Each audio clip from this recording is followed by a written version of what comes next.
Okay. All right. Well, hey, Brandon, Jason, thanks for coming back this week. Um, Before we get too started into how are we doing today? Doing okay? Okay. Compared to last week, how are you feeling now? Um, Kind of the same. Like I feel like we're still not communicating super well, but like I don't know, I feel like I'm starting to kind of like recognize some things I'm Are you doing. recognizing things? Yeah. Okay. All right. What about you, Brandon?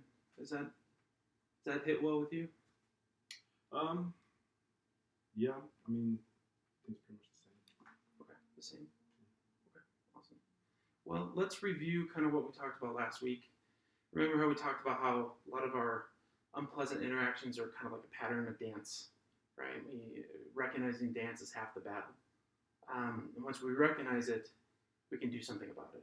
So I'm going to just go over the notes that I have here to make sure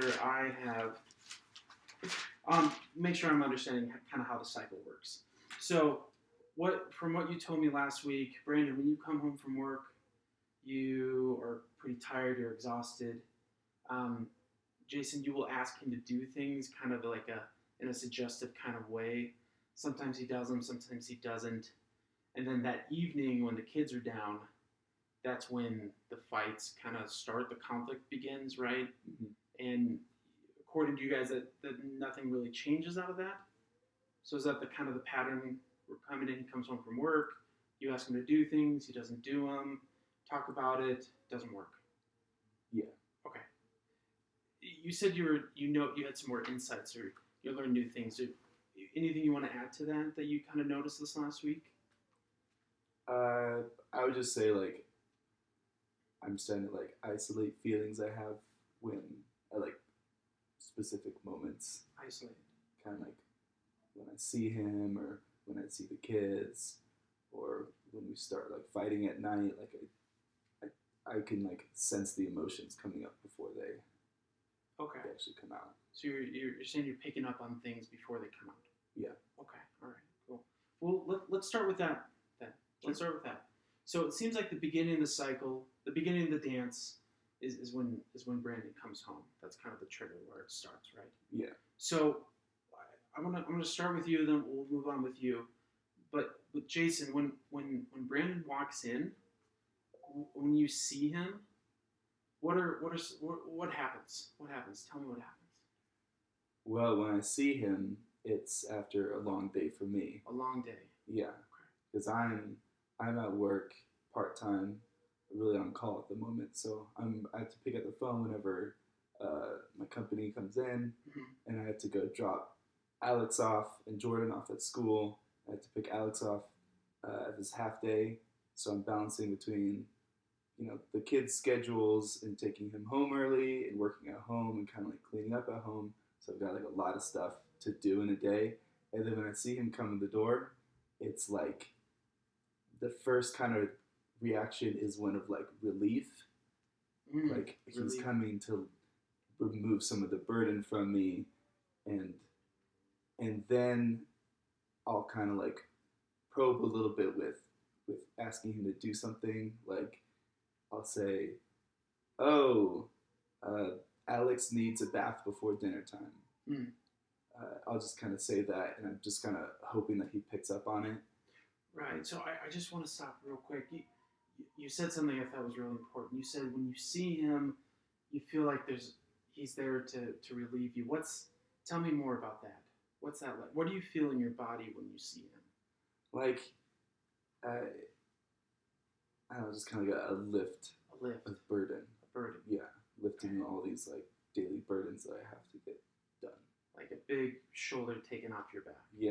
Okay. All right. So when let's try something. Can you turn to Brandon right here and tell him that when he comes home, when you first see him, you kind of have this sense of relief, this heavy burden off your chest. Can you tell him that? Brandon, when you come home, I feel a sense of relief from my burdens of the day. with some of the things that are going on. Brandon, what was that like, hearing that, what Jason just said?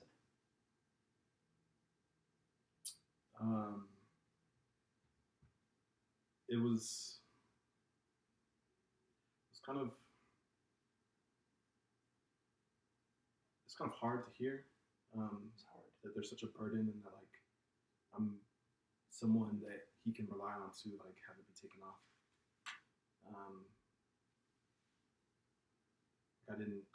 I guess I just didn't know it was like that. You know, I didn't know that. You didn't know. I didn't know that just by seeing me, he was feeling that relief. And so hearing that, what is that? You said you didn't know. So now that you do know, what feelings come up for you? I don't know, like compassion, because I want to help, but also at the same time, like a lot of fear and worry, because like my day's been so long that I've been carrying a burden that I want to let go when I get home, but then it feels like I'm just picking up another backpack and putting it on. So it's a backpack that I want to pick up more so than I do the one when I'm leaving the door for work. Yeah. But at the same time, like I finally just got that burden off. You want to pick this up. But at the same time, I know it's gonna be work. You know, it's work. But he really doesn't pick it up. All right. So before we get to that, I want to keep focusing on this. So you said a couple words. You said fear. There's fear. What's the fear coming? Where's the fear?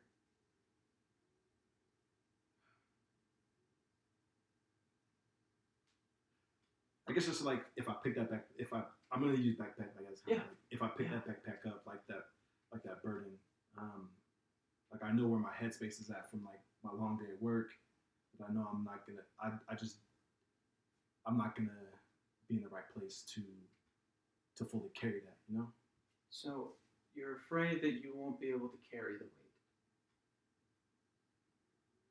Could you tell Jason that? Could you turn to him and tell him how heavy the weight is at work, and that you want to pick this weight up, but that you're worried, you have fear that you won't be able to do it?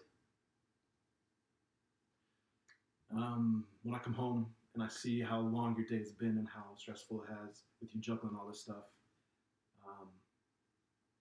I just fear that I can't hold it like you do. I can't be the parent that you are to these kids and the example that you are to them, and so it just scares me that like I'm not going to do the job that I want to do. What was that like telling him that? Relieving. Relief. Felt good. And Jason, hearing that when you see him, you have that relief, but knowing that when he comes home, he has that fear of letting you down, maybe? What's that like to hear that? Well, I'll be honest, it's kind of a new idea to me. I didn't think that he was afraid to let me down. I mean, I thought we were like trying to be like equal partners and everything, and I thought he was really willing to take the load and take half the load of this work. But I mean, it's nice to know that he has weaknesses too. He's also stressed and stuff, but I don't know what to do. Right. Well, this was great, right? And that's what we'll talk about that now. What do we do now? Now, in that when he sees you, that's a sign of relief, and when you come home, there's some fear that you can't live up to how great he is. What do we do with that information? How does that change when we look at each other? So I just want to kind of tie a bow on what we just did right here. So you were able to kind of share how you feel when he comes home, and kind of some of the hopes you have, and then Brandon, you were able to share back with Jason kind of some of the fear that might be in you. knowing that now, when Brandon walks into the door next, how is this new information going to change things?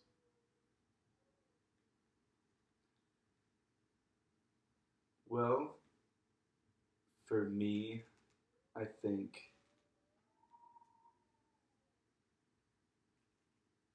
I don't know because when I see him, it's like the comfort of expecting relief, and then when it doesn't come, the next type of thing that comes up is frustration, Mm, and um, and it comes pretty fast because I try and then the minute he walks home, I kind of hit him instantly with a task to help me out, you know.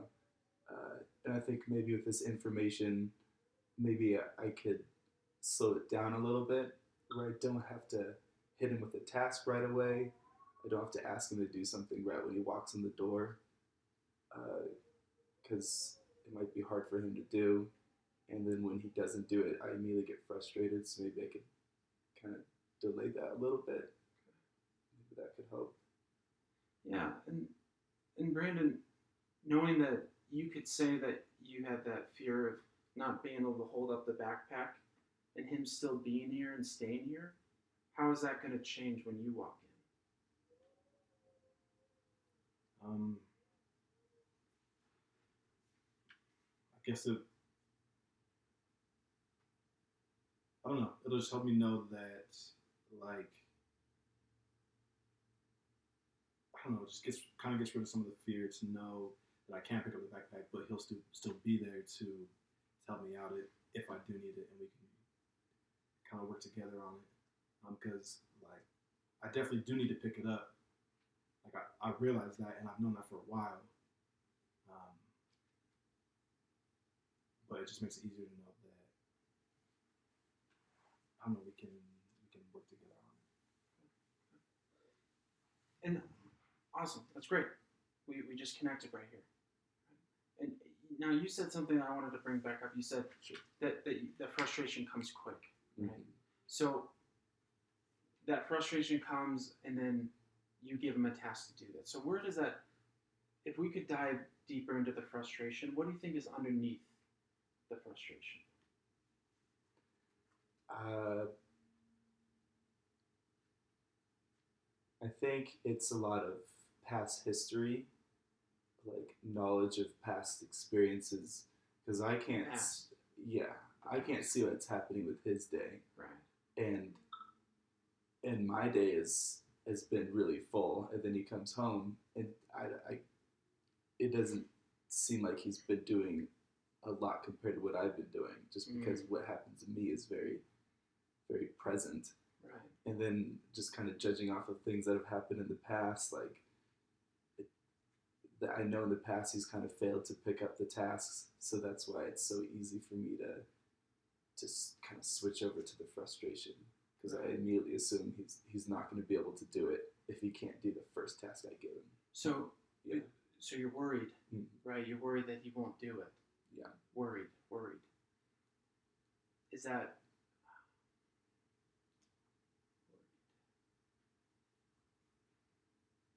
Would you be able to tell him that? I want to dive in deeper with the worry. Uh-huh. So, what does that worry feel like in your body?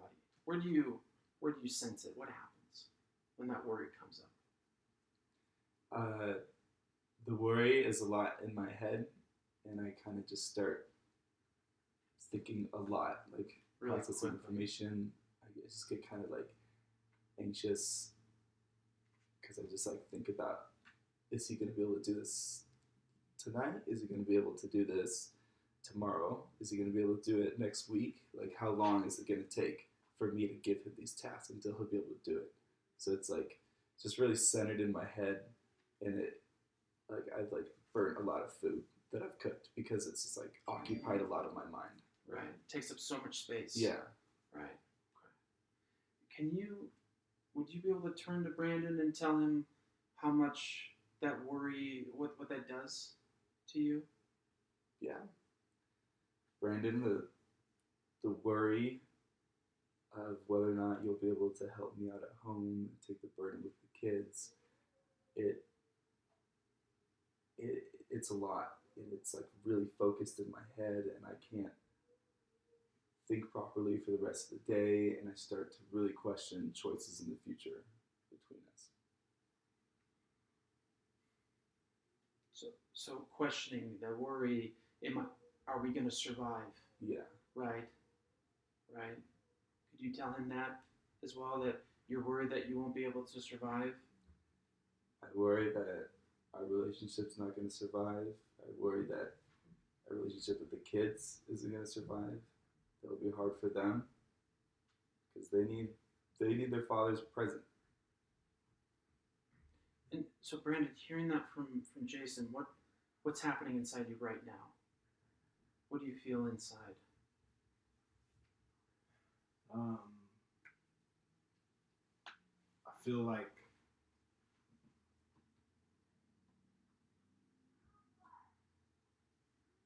I'm I don't know, I just feel empty. Like I'm not who I said I would be or who I want to be. Empty. What is that empty driving you to do? Just like want to get out, just walk out the door. Is you want to run, Yeah. hightail it. Right. So you're worried as well that maybe you can't cut this. Did you know that? No. That we have the shared worry that maybe it's not going to work, or that we're not good enough. And so, Brandon, can you turn and tell him that? Say what you just told me.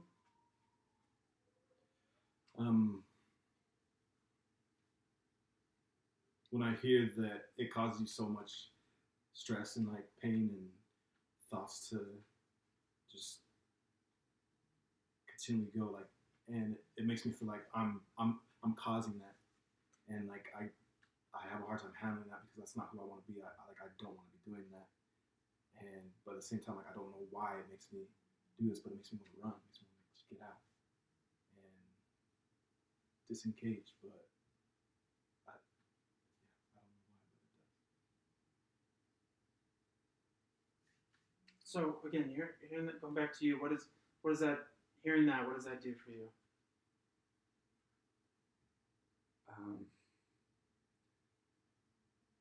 Makes me feel like